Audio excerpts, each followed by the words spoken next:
Xitoyda o'tirg'i chiqqan va tez suratda dunyoga tarqalayotgan koronavirusi cho'ng bir tahdid bo'lib shakllanmoqda. Sharq Turkistonda yig'ib olish lagerlariga qamalgan millionlagan Uyg'urlarning oila a'zolari ularning ahvolidan qattiq andish qilmoqda. Xitoyning yig'ib olish lagerlarida virusga qarshi tadbirning yo'qligini aytgan Uyg'urlar lagerlarga qamalgan urug' tuqqanlarning izdirigini qilolmayotganligini bildirdi. Urumchi va G'o'lji qatorliq joylarda yuqumlanuvchilar bayqalgan bo'lib, uchurlar qattiq qamal qilingan bo'lg'achqa, lagerda yuqumlanuvchilar boy yo'qligi aniq emas. Millionlagan Uyg'urning bu lagerda nachar sharoitda tutib turilayotganligini aytgan Sharq Turkiston Ma'rif va hamkorlik jamiyatining raisi Hidoyatullo O'g'izxon intayin tor kamerda 50 dak kishi turdi. Bundaq bir sharoitda kasalning keltiradigan xavfini tasavvur qilish tas emas dedi. Shuning bilan birga Sharq Turkistonda uydan chiqish cheklangan. Ommaviy taratqularda tarqalgan videolarda doiralarning ko'chma-ko'chi kanayda vaqirab kishilarni uydan chiqmaslik va mehmon qabul qilmaslik haqida ogohlantirayotganligi ko'rsatilgan.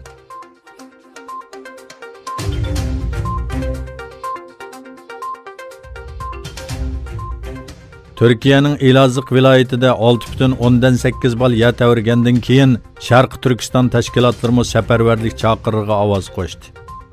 Uyg'urlar yer tavrash rayonini ziyorat qilib, ofatga uchirgan xalqqa yemaklik va moddiy buyumlarni taqatdi.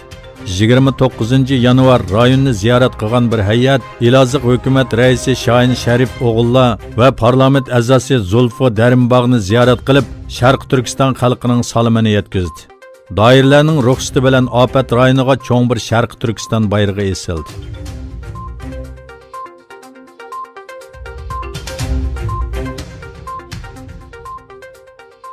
Yaponiya va Amerika yangi tipli koronavirusi hujumi sababli Xitoyning Wuhan shahridagi fuqarolarini qaytarib ketishga boshladi. Yaponiya jami 650 fuqarosining borlig'ini yana bir aeroplan avatadiganligini bildirdi. Amerika Wuhandagi diplomatlarni o'z ichiga olgan 240 fuqarosini qaytarib ketdi. Alyaska orqali Kaliforniyaga kelgan bu kishilarning 2 hafta ayrilib kuzatilganligi bildirildi. Turkiya, Germaniya qatorliq nurg'un davlatlarmi Wuhandagi fuqarolarni qaytarib ketish uchun xizmatlarni boshladi. Shuning bilan birga nurg'un davlat fuqarolarining Xitoyga bormasligini ogohlantirdi. Angliya Aviasiya shirkati va Germaniya Lufthansa shirkati boshchiligida nurg'un davlatlarning Aviasiya shirkatlari Xitoyga boradigan navbatchi aeroplanlarni to'xtatdi yoki sonini azaytdi. Turkiya havo yo'llari shirkatimi bu haqda baholash ilib berayotganligini bildirdi.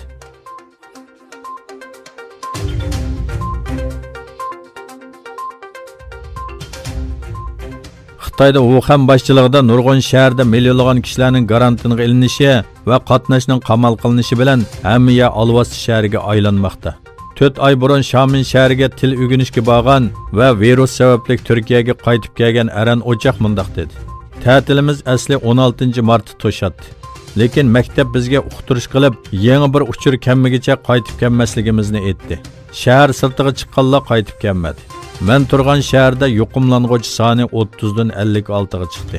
Bu son davomli oshmoqda. O yana sirtda asosan odam qolmadi.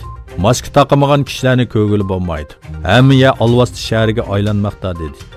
Shuning bilan birga Xitoy doktorlarining hukumatga isyon qilib ish tashlayotganligi o'ttirg'a chiqdi. Ommaviy taratqularda e'lon qilingan bir videoda bir doktor Kompartiya a'zolari davomli xalq uchun oldingi safda turamiz deydi.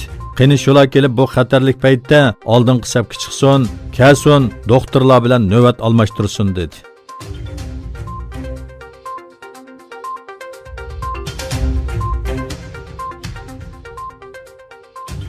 Bruseldagi Yevropa parlamenti Angliyaning Yevropa ittifoqidan ayrilib chiqish kelishimini 49 ga qarshi 621 ovozning qo'shilishi bilan ma'qulladi.